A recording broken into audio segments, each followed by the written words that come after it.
Eto, tingnan po ninyo.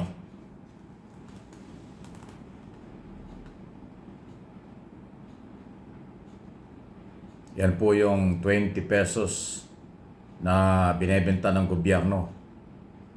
Okay? Maputing rice sa halagang 20 pesos. Si Secretary Laurel po yung nakabarong yung naka-white ng barong. Yung iba hindi ko kilala pero yun yung paninimula. Ayan o. Oh, kita nyo kahit walang ulam nakakain pala kasi malinis, maputing rice.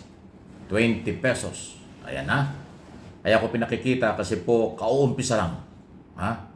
Sinimulan na po officially ang pagkain at pagbebenta ng murang bigas sa halagang 20 pesos. Kaya pinakita yan, taliwas ito sa naunang ipinakikita ng mga nagsasabotahe sa programa na hindi daw maputi yung rice at hindi daw masarap. Sabi nga nung iba dyan panghayop daw, hindi pantao. So maling-mali, as in mali, yung paratang ng mga nagsasabotahe o hindi sang-ayon dito sa pagbaba ng presyo ng rice. Nung hindi pa natutupad ang 20 pesos, reklamo sila ng reklamo. Ngayong ipinatupad na, siniraan kagad. At dahil dyan, ipinakita ni Secretary Laurel ng Department of Agriculture sa kailang pagsisimula ng murang bigas. At yan po igagawin sa Visayas Region. Actually, ang start mismo ay sa May 1, araw ng Huwebes. Bukas na yun, di ba? Yan po ay May 1. Doon magsisimula ang pagbebenta sa Visayas Region. Pero yung pinakitang pagkain ng rice na halagang 20 pesos ay pagpapakita lang na ganito yung uri ng rice at bigas na halagang 20 pesos. Ayan. Sana ganyan. Pag may nagbenta sa inyo ng maitim na rice o hindi maputing rice, hindi yan kasama doon sa programa ng gobyerno. Yan ay malamang pagsabotahe ng mga anti-program, anti-Marcos group. Alam mo na kung sino yon. Dahil sila naman ang unang nanira na sinasabing pagkain ng hayop, hindi pagkain ng tao. Yung nagsasabi na pagkain ng hayop, baka may ugaling makahayop, hindi ugaling makatao. Kasi ngayon, napatunayan na doon sa pinakita ni Secretary Laurel, malayo doon sa sinasabi. Kasi bakit nila nakain? Tao sila. Ay yung paratang na nagsasabing pagkain ng hayop, hindi naman nila kinain. Kasi dapat pinakita nila na kailang kinakain yung pagkain ng hayop. Para malaman natin kung kaya ba nila dahil pang hayop. Ito pang tao. Kaya ipinakita maputi, malinis na rice ang sample sa 20 pesos. So magsisimula na yan. Ulitin ko ha. Eksakto May 1, araw ng manggagawa. Makakabili na ng 20 pesos na kilo ng bigas dyan sa Kabisayaan, Visayas Region. Wala pa dito sa Luzon, wala pa rin sa Mindanao. Kung may nagbebenta sa labas ng Visayas Region ng presyo ng 20 pesos na hindi kakulay ng halaga at itsura ng bigas na ibinebenta sa Visayas, yan ay pagsabotahe. Yan ay fake na galawan. Ingat po kayo. Nauna ho kasi yung paninira Nauna yung pagsabotahe kaysa sa opisyaling paglulunsad. Isipin mo, May 1 pa ang opisyal na pagbebenta. Pero nagpalabas na ng isang araw pa ng mga fake video, fake picture, yung mga tumututol sa mga gawain ng gobyerno, programang matitino ng pamahalaan. Ang pagbaba ng presyo ng rice, dapat magtuloy-tuloy ito dahil lahat tayo makikinabang. Okay? Pati yung mga kumukontra sa programang ito, bibili din yan. Pati yung mga Duterte supporters or DDS or DS na walang ginawa kung hindi puro banata ng gobyernong ito, makikinabang din sila sa murang bigas.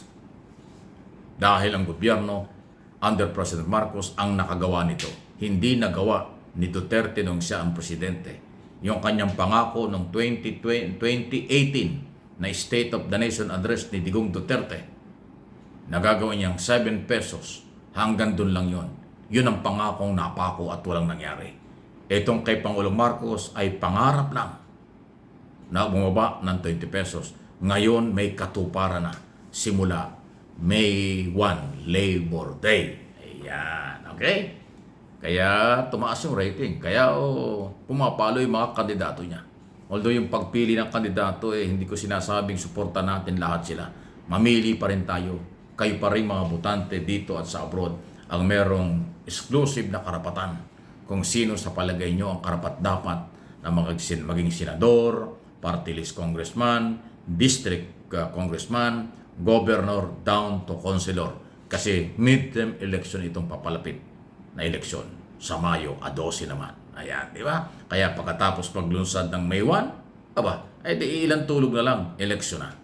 Yun po yun Pero wala naman akong kaugnayan sa politika at eleksyon ng pagbabagsak ng mura ng bigas dahil yan ay bahagi ng matagal ng plano. Dahil alam nyo kasi yung pagbaba ng presyo ng bigas. May nagsasabi kasi, Sir Mike, bakit ngayon lang ginawa? Abay, alam nyo, lahat ng galawan, lahat ng programa, yan ay pinag-aaralan. May epekto po yan sa ekonomiya ng ating bansa, ang lahat ng programa. Kayo ba maniniwala na ultimong pagtataas ng pamasahe?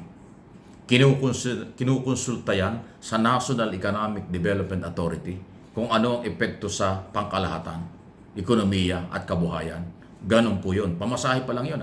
Di lalo na ho ang bigas. Pangunahing pagkain natin. Ano ang epekto nito sa mga magsasaka?